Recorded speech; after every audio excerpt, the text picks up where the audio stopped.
No wonder the House members kept hailing her when she was Speaker of the Lagos State House of Assembly. They kept pledging their loyalty, Madam Speaker everywhere. Now it has been revealed that the short time Mojisola Meranda spent as the Speaker of Lagos State House of Assembly, precisely 49 days, less than 2 months. In this short time, she awarded a contract worth 5 billion naira to buy 40 SUVs for the House members. And now that Mudashiru Obasa is back as the Speaker of Lagos State House of Assembly, he's demanding that Meranda returns the 5 billion naira because it goes against his own plan for the House members. He originally planned to buy more than 40 vehicles, 2025 Toyota Fortunas. He wanted to buy 40 for the House members, 1 for the clerk, 2 for his wives, and the rest for himself. This was revealed by People's Gazette. According to their report, Mudashiru Obasa's contract is worth 7 billion naira, while that of Meranda is worth 5 billion naira, and the House members are resisting his request for a return of the 5 billion naira. Returning the 5 billion naira would mean they will have to return the Toyota Land Cruisers already in their possession.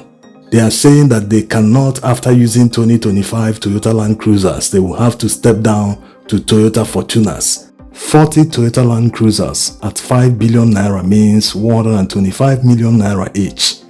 How is it possible that House members will just award a contract and gift themselves vehicles?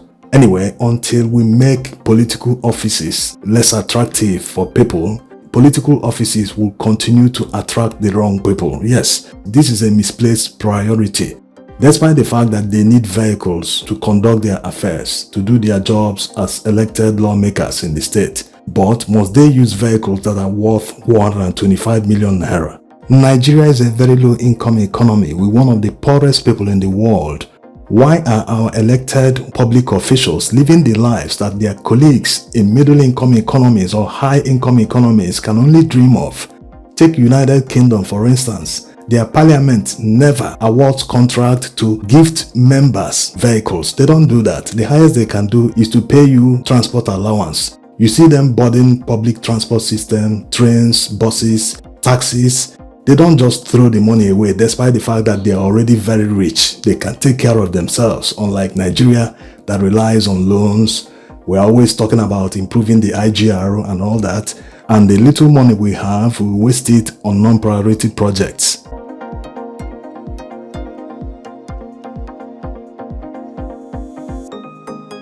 This proves the saying that Nigeria doesn't have a revenue problem, that it has a spending problem. Despite the fact that they keep shouting everywhere at the federal level, at the different state levels, that they want to increase the IGR, it is never enough for them. They will always find ways to squander the money. Even if a state earns $100 billion in a year as revenue, they will not use that money to develop the state. Instead, they will find ways to squander the money and be asking you to pay more taxes, that they need more money to develop the state. It's never enough for them. If you can't manage 100 million naira, you will not be able to manage 200 million naira. That's how it works.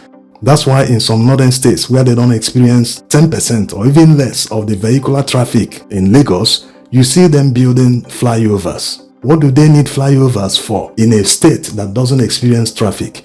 Can't people wait for 1 minute for other traffic to pass before they move? Why commit billions of naira to build a flyover when in these states they have thousands of out-of-school children drinking water they don't have? Their people live in abject poverty. There's virtually no industry, no manufacturing at all. Agriculture is completely non-existent. Insecurity, everything. All they need money for, they will not do it. Rather, they will be spending on frivolities, things that won't change their people's fortunes immediately. The way to move a state from undeveloped to developed is by getting your priorities right.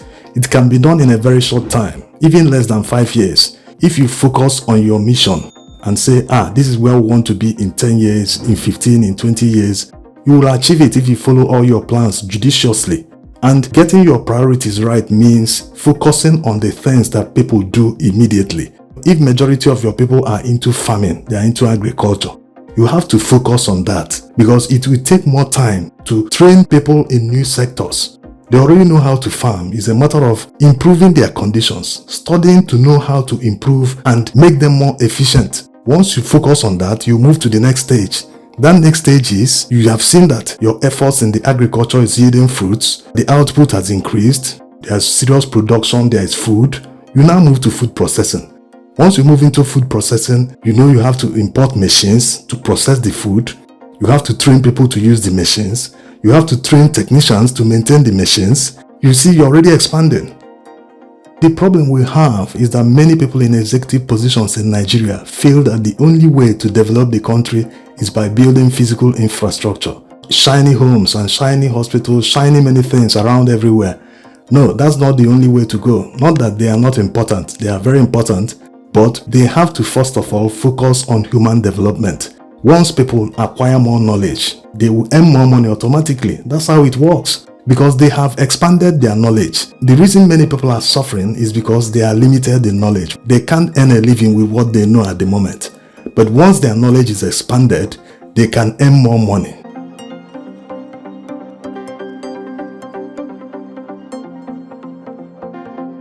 So while you're focusing on human development, you still have to follow it up with physical development. Things like 24-hour power supply, they actually help human development. Because imagine someone that is doing a job that depends on electricity.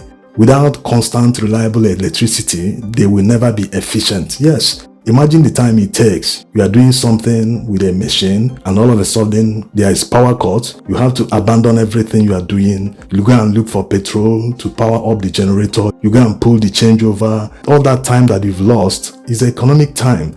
So 24-hour power supply that is very reliable improves efficiency and productivity.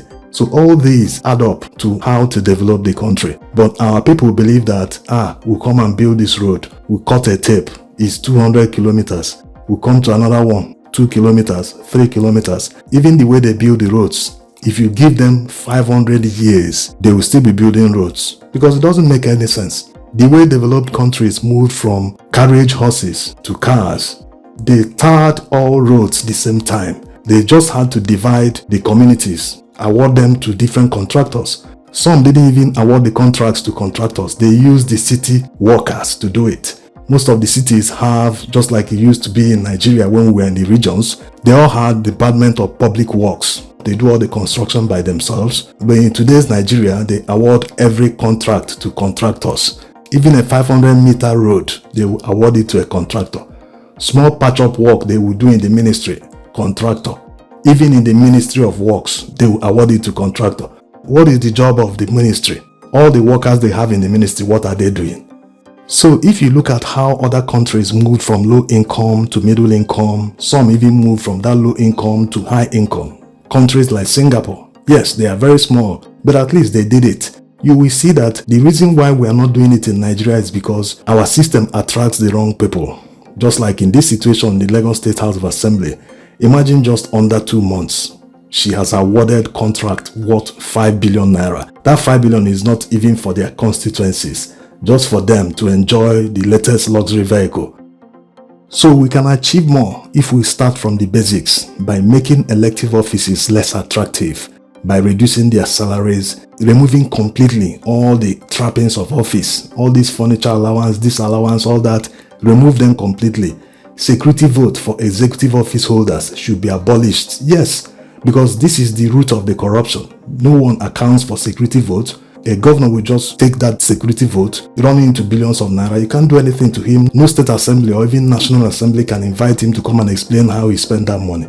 So all these need to be abolished. If we have security, why would a state assembly member be moving around with convoy? It doesn't make any sense. One person, about 2 or 3 policemen with an outrider. Before his friends joined the motorcade, there's already 10 cars, blaring siren everywhere.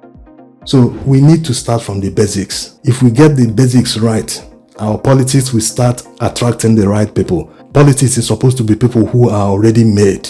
They've made their money, they are semi-retired, they want to serve the people. But if you look at the caliber of people in elective positions in Nigeria, less than 5% of them might be retired, made people who have conquered greed and all that. They are not there to enrich themselves, they are there to serve the people.